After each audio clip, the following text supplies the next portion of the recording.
tell me a bit about this Justice League cartoon, Dylan, because I haven't really seen any of it before. Well, from the creators of Batman the Animated Series and Superman the Animated Series, mainly Bruce Timm, for those who are in the know. Yeah, he's got a big hand in revitalising DC, and he's a major player at DC, on and off over the years. So this particular episode was written by the great Paul Dini. Right, so he's done a lot of the cartoons and games and stuff as well, hasn't he? Well, that's the thing, yeah. He had a big hand, particularly in Batman the Animated Series. Basically a co-creator. Really. He penned all the best episodes, pretty much. He penned Heart of Ice, which reimagined Mr. Freeze as a tragic figure in his origins. I think that won the Emmy as well. That's right. And these blokes created Harley Quinn, didn't they? Yeah, him and Bruce Timm co-created Harley Quinn, and what more needs to be said? Their impact in pop culture is quite evident at this point, I would say. As you said, hand in the games, he wrote the first 2 Arkham games, Asylum and City, which I think are the best ones personally. And he also, this is just a little tidbit, he wrote my personal favourite episode of Batman the Animated Series, which is Almost Got Him, which has Batman's villains playing cards and swapping stories of how they each almost killed Batman. Very fun stuff. Okay, so he's got the form in this area. Yeah, all this to say, we're in the hands of greatness this episode, Lonnie. Yeah. And this show was like early 2000s, is that right? Yeah, I think early noughties. I think they had, it came after Superman the Animated Series and it was after Batman Beyond as well. Right. They did that also. This is like the 4th one for Bruce Timm. And yeah, just great stuff. I mean, overview of the Justice League we have in this show, for those who don't know. We've got Superman, Batman, Wonder Woman. Classic. Can't go wrong. Yep. We have Green Lantern. However, we have John Stewart Green Lantern. Which is an interesting choice. No Hal Jordan, who's the regular, or the most famous, I should say.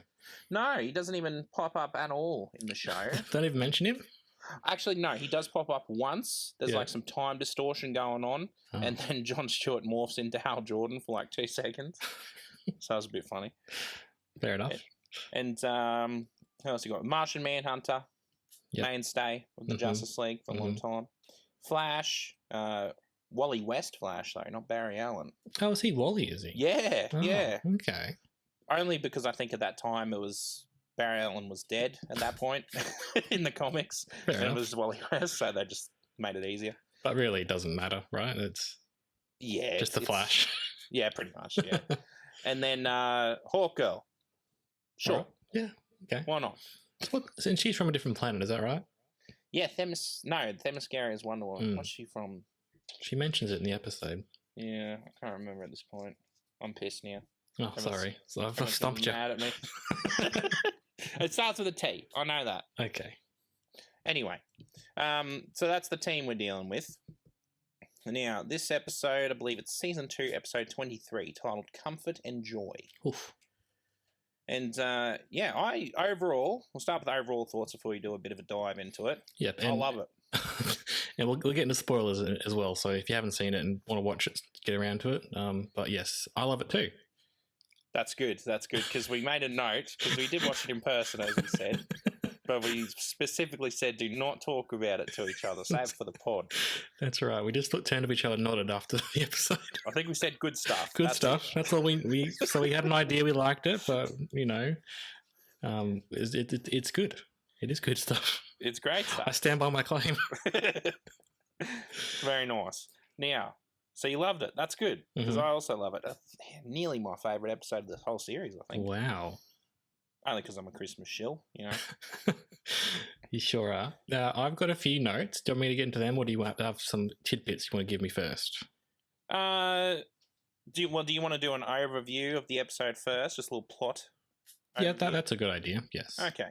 Well, we have some League members, after saving a planet of little helpless aliens, they basically just go all do their own thing for Christmas, with some pairing off and Flash going on his own. And what I liked about that is it's interesting to see the Justice League do something that's not just an alien invasion. They're off doing another mission, helping people, which I'm sure that there's not alien invasions every episode of the series. I haven't seen much of the series, but no, not generally. No. But like in the movies and other things I've seen, it's just like, oh, here's Darkseid, the Justice League have to fight him off. But it's cool in this that they've actually, they've got a job and they're doing it and helping other people. And in this episode, they get some downtime, which is interesting to see. Yeah, which is I love this superhero slice of life stuff. You know what I mean? I just love superheroes doing low stakes stuff on occasion, as this was, and just going about their everyday lives, but they just happen to possess these powers. Just a day in the life. I love it. That's right. Treating them as real characters, not just people who punch baddies and whatever. Yeah, exactly. Exactly. It's good to see them as people. Exactly right. Yeah. And so what do they do, Dylan? We've got sort of 3 groups in the episode. Yeah, so it's basically following 3 plots throughout the episode. So we got Superman and Martian Manhunter pair off because Martian Manhunter doesn't really know about Christmas. He says it doesn't have any meaning for him, and Superman's like, oh, buddy. We're going to have to change that. My man. Then we have Hawkgirl and Green Lantern pair off, which is natural for this series because they're a bit of a love interest throughout this series. Yeah. So that makes sense. And then Flash just goes off and does his own thing. Does Flash things. Orphans in Central City. Good on now, no Batman and Wonder Woman in this episode. Superman says at one point that Batman practically begged to do monitor duty on the watchtower by himself, which... Well, it's probably tough for Batman. He hasn't got any family. Yeah, but also keeps in line with the character. Classic Batman. Good stuff. Wonder Woman, don't have an explanation for her, but that's fine. I guess someone has to be out there saving the world while everyone else is on Christmas leave. So I guess so. Maybe she gets her rec leave a few weeks later, sort of thing. Yeah, maybe she drew the short straw. Yeah. You know.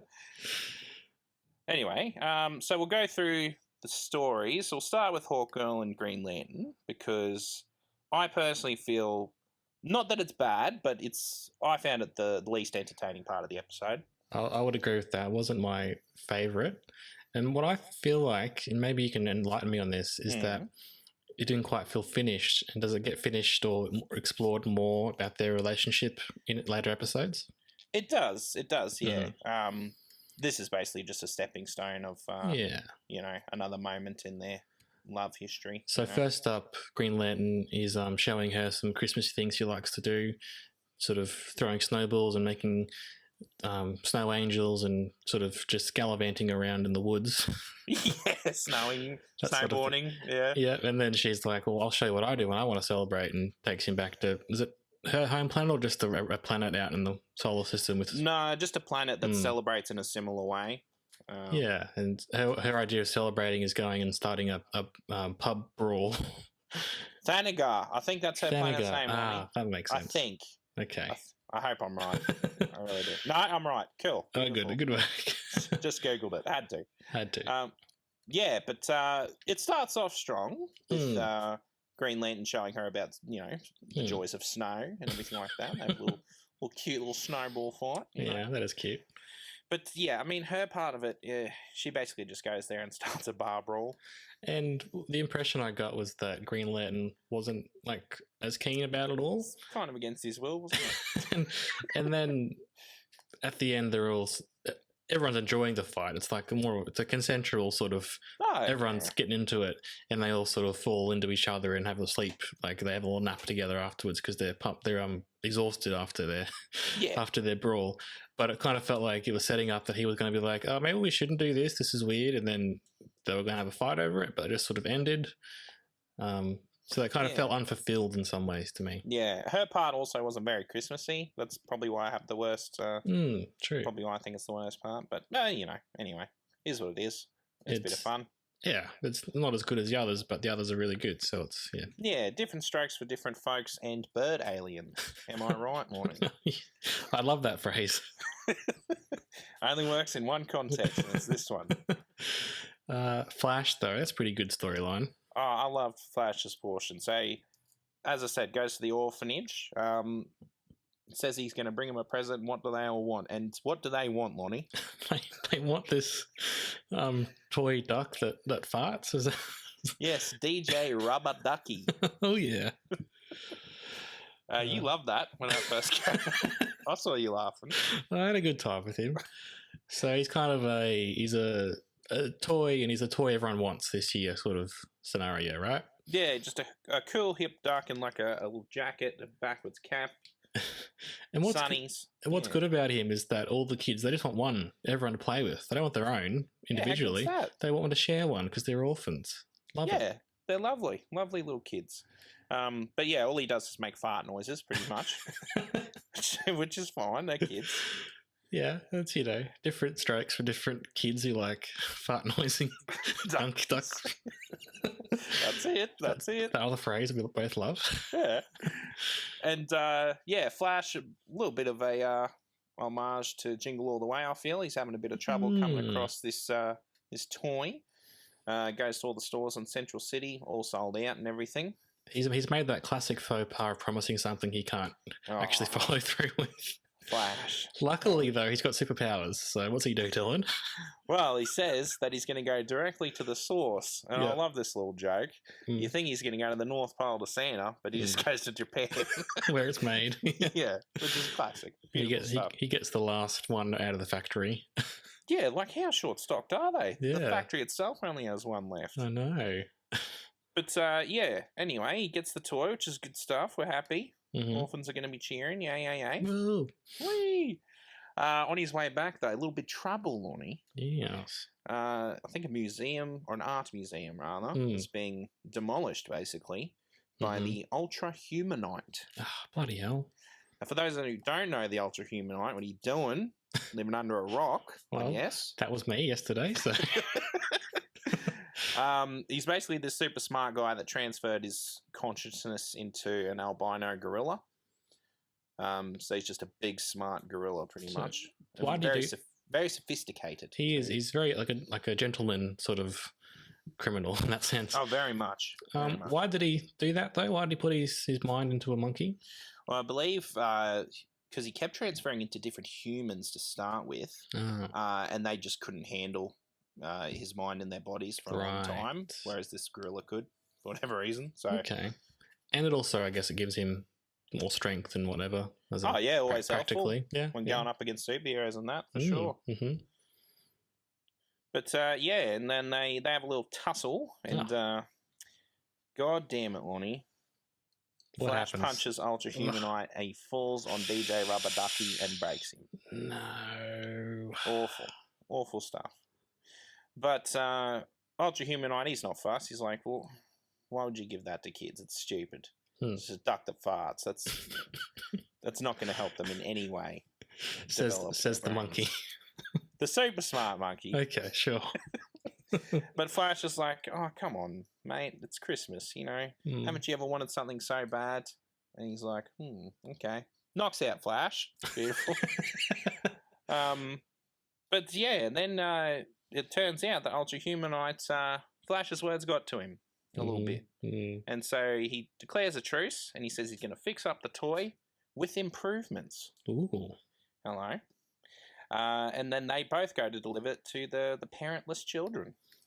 And what's great about that is that Flash comes in and he's got a little Santa costume-ish, so he's got a beard at least, and the hat maybe. Yeah, beard and hat, yeah. Yeah, and then he brings along the supervillain and also gets him to dress up.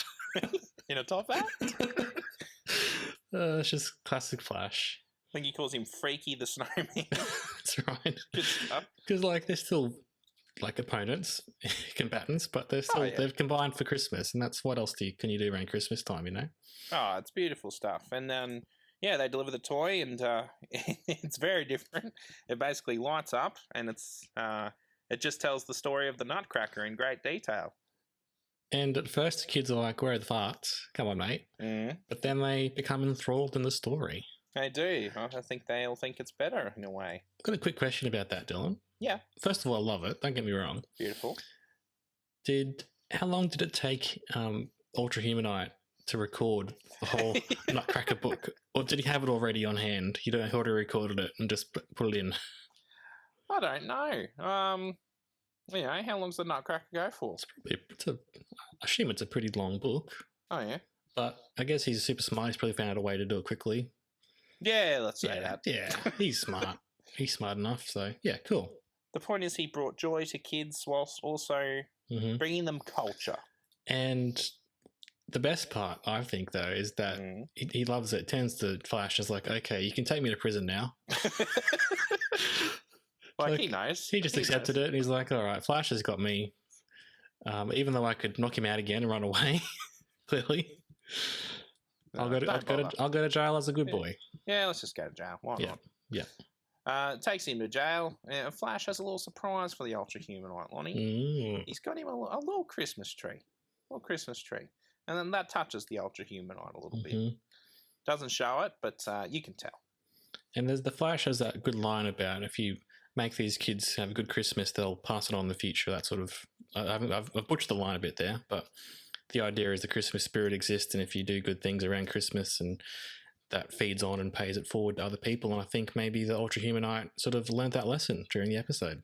Yeah, well, he says himself, he's like, he welcomes any opportunity to bring culture to the uncorrupted, which, fair enough. It's actually a really good line for a kid's cartoon, isn't it?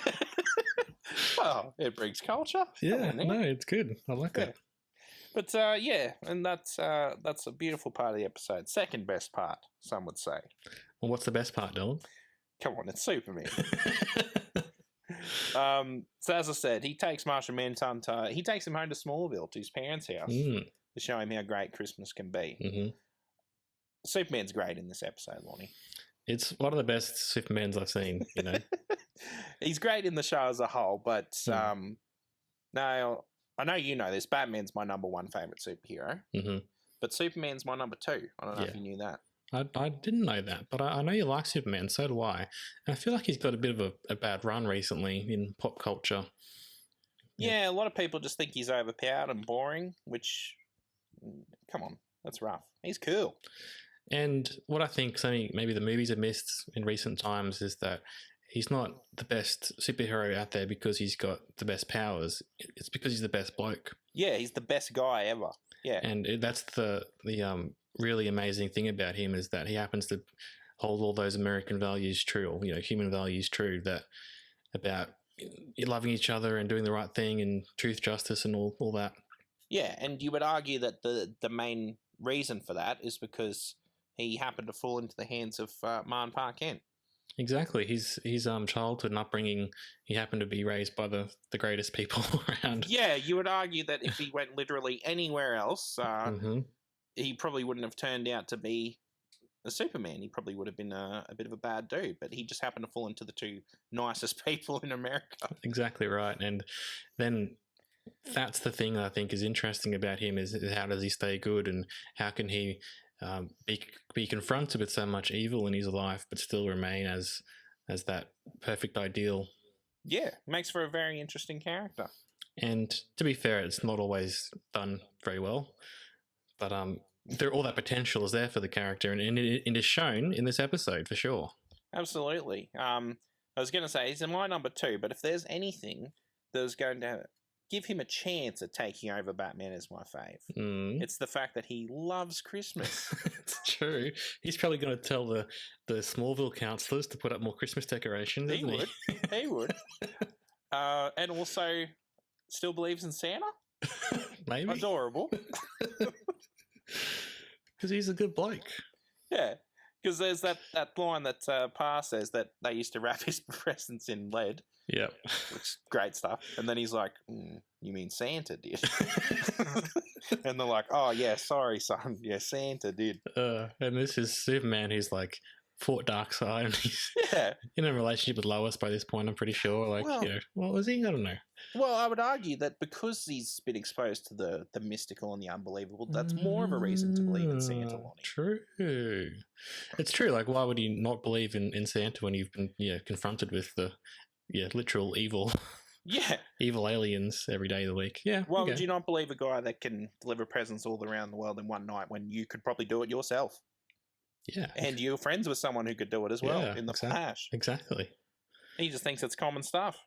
It's a great line, though. I've seen that line on those screen grabs in a sort of meme format online about Superman saying, you mean Santa wrapped the presents? Because it's just classic. And that's what Superman should be. He should be happy and fun. Like, I'm not saying he can't be brooding and whatever like he has been in the last few movies, but I feel like it's about time we get a happy-go-lucky Superman who can be someone you look up to and aspire to be, not just someone who's sort of seems like he's upset about being Superman. Yeah, exactly. Yeah. What's wrong with just having a hopeful, lovely man? Yeah, exactly. As a hero. Nothing wrong with it. And he does that in this episode, doesn't he? He's a hopeful figure for Martian Manhunter. In a way, yeah. Yeah. He shows Martian Manhunter the joys of being together with family on Christmas, pretty much. Yeah.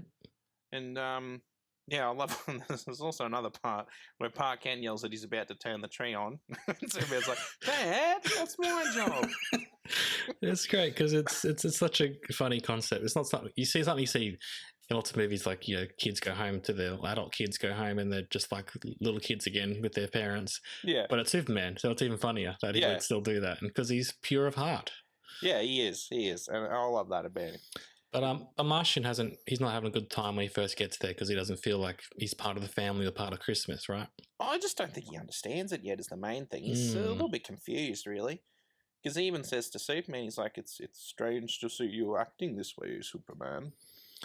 Yeah, because he's like, you're a defender of the Earth, protector, and now you're worried about putting lights on the tree. Like, what are you doing, mate? Yeah.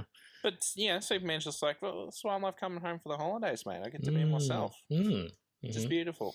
And it's because they're both heroes, but they're kind of like work colleagues as well, aren't they? Yeah, pretty much, yeah. But yeah, his Martian Manhunter, he has a little arc on his own. He basically just goes around walking around Smallville, and just by being around the people of Smallville, seeing all the Christmas cheer around him, he just finally understands the joy of Christmas by the end of the episode. He really does, and I was a bit worried when I see him walking around town. Then he hears little girls' like thoughts. I'm guessing he can hear her thoughts, right? Yeah, he's telekinetic in a way. Yeah. That's it. And she's like, "Oh, I do believe in Santa. He'll turn up this year." And Martian's like, "All right." I was like, "Okay, mate, don't go too far here." But he does. He pulls back. He does the right thing. He walks on her roof so she can hear Santa. Yeah. And then he just puts his hand down the chimney and takes a few cookies. Yeah, loves them. I was a bit worried he was going to like just walk in and pretend to be Santa. I'm like, no, too far. But he did it right. Yeah, perfectly. He did it right. And he's very lucky that the fireplace had no fire in it, right? Because that's his one weakness is fire. So good thing he checked. Yeah. No, I never even thought of that before. That's a good point. But it's good. He really understood Christmas after that. And at first, it's really, you can see it really clearly when he gets there. He doesn't feel right, and he knows he doesn't belong because the cat yells at him, like kisses at him, and then by the end of the episode, he's worked out Christmas is about family and joy and magic, and he's got the cat on his lap having a little purr. The cat. And he's singing, Dylan. He's singing because early in the episode, Ma and Pa, they give him a gift, a little sweater. He's like, I didn't bring anything for you. And then at the end, he's singing. And then Superman's like, and he said he didn't bring a gift. That line and the line from Ultra Humanoid about the green culture is like, that shouldn't exist in a kid's TV show. Like, it's... you know what I mean? Way, though. Yeah, no, great. It's just some kids' TV shows wouldn't... put the effort into creating such an interesting story and having such killer lines, and they've done their homework and they've really put lots of effort in. It's brilliant. Yeah, no, I love it. Great episode. Thank you very much for bringing it into my life, Dylan. You're welcome, Lonnie. Now you just have to watch the whole series. I'll have to. It's not streaming anywhere, but it might be streaming maybe on some sort of DC platform in the future, or wherever DC things end up, maybe. Yeah, possibly. They seem to be in a bit of a limbo now in Australia, but anyway, we'll get there one day. Otherwise, I might get the DVD somehow. Well, that might be easier. Go old school. Yeah. But anyway, that's my episode. What would you rate it out of 10, Lonnie? Oof. I'm going to give it 8. Ooh, okay. I'll give it a 9. Give it a 9. Is it for the Hawk Girl stuff? Yeah, pretty much. Yeah, pretty much. But, yeah, pretty killer though, and that the Superman storyline is. I'd love to see that in a movie one day. That could be cool. It'd be brilliant. Yeah. I miss you, I miss you, I miss you.